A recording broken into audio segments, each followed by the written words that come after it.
Well, in his first interview with international media since being removed from power, he tells me, that is Imran Khan, how he believes the United States interfered to have him ousted. On the 7th of March, Becky, Under Secretary of State in the US, who's responsible for South Asia, he calls our ambassador, a meeting between our ambassador in Washington. He tells our ambassador, in an official meeting, there are note takers on both sides. He tells the ambassador that unless you get rid of your Prime Minister Imran Khan in a vote of no confidence, which, by the way, hadn't been tabled as yet, but he seemed to know about it, he said, unless you get rid of him, Pakistan will suffer consequences. And then goes on to say, of course, if you get rid of him through the vote of no confidence, all will be forgiven. Such arrogance, apart from anything else. By the way, Becky, this guy should be sacked for bad manners and sheer arrogance. Imagine telling a country, an ambassador of a country of 220 million people that you get rid of your prime minister. So this is where it started. The next day, this vote of no confidence is tabled in our parliament. And then follows... Why have you never made this public before? You are being very specific about what you allege was said. Well, Becky, I put it in front of our cabinet. This cipher was read out in the cabinet. There are minutes of the cabinet. Then I presented it in our National Security Council, where all the service chiefs were present. Why did I present them? Because this was a blatant intervention in the internal affairs of Pakistan, a regime change. As Prime Minister at the time, did you get in touch with the US President, with the US Secretary of State? What happened? The National Security Council decided to give a démarche, protested to the US in Pakistan and in Washington. We issued it. This is all minuted. Then we presented it to the Parliament Committee, then the Speaker of Parliament, then the President of Pakistan, who has this cipher, he sent it to the Chief Justice of Pakistan that there should be an inquiry held in this blatant interference in the internal affairs of Pakistan. Pakistan's new foreign minister says the United States and his country are entering a new engagement after what has been years of strained relations. And you and I have talked about those strained relations under your premiership. Do you believe, for the sake of Pakistan, that it is better to have a good relationship with the United States? Becky, I had perfectly good relationship with the Trump administration.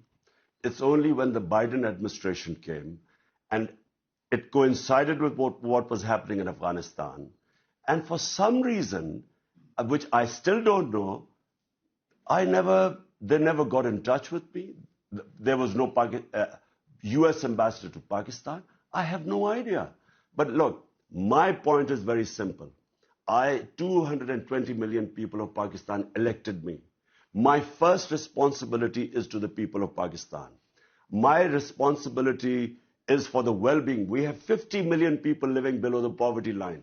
So when Russia offers us 30% discount on oil and 30% discount on wheat imports, India does the same. India is part of the Quad, part of the strategic alliance with the US. India imports oil from the US. But for some reason, this was taken against me, as if I was being anti-US or anti-American. The US, let me repeat, has rubbished the notion that they have been involved in regime change in Pakistan. You continue to assert what they suggest is a conspiracy theory here. Do you genuinely believe that the US has been behind a regime change in Pakistan?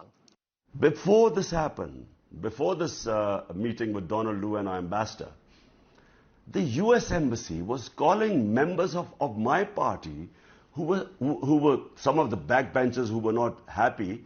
They were having meetings with the US embassy. And what were they meeting them? And they were the first ones who then jumped ship. And they were the ones who then offered $1 million each to buy my other members of parliament who actually jumped ship later on. Why would the US embassy be interested in backbenchers of our party? So is the current government an American implant? It's with their blessings. And, you know, the painful thing, Becky, is not just that everyone, we all call it imported government, but the worst thing is there are a bunch of criminals. For 30 years, these guys have been plundering the country. 60% of the cabinet is on bail. You were in Russia meeting President Putin the day he announced the war in Ukraine. The optics didn't and don't look good, do they? They didn't, Becky, but let me explain to you, this visit was planned a long time back, and all the stakeholders in Pakistan were on board. The military wanted hardware from the Russians. We wanted oil. There was a gas pipeline which was being negotiated for the past 6 years before my government came in. So this trip was planned a long time before. How would I know that the day I land in Moscow, President Putin decides to go into Ukraine? I wasn't supposed to know that. Do you regret that trip now? I would regret if we had known about the invasion and then I had gone in, I guess I would have regretted it, because I do not believe in military solutions. I have opposed all military ways of achieving political ends. So, but I wasn't supposed to know. Imran Khan, will you run again? Will you run again as Prime Minister in the next elections?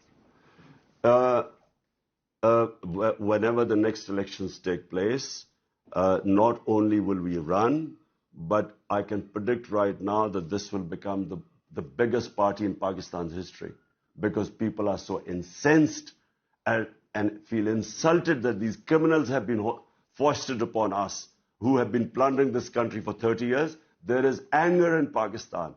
And unfortunately, because of all this becoming public, the cipher, Donald rules comments, who should be sacked for bad manners, there's anti-Americanism.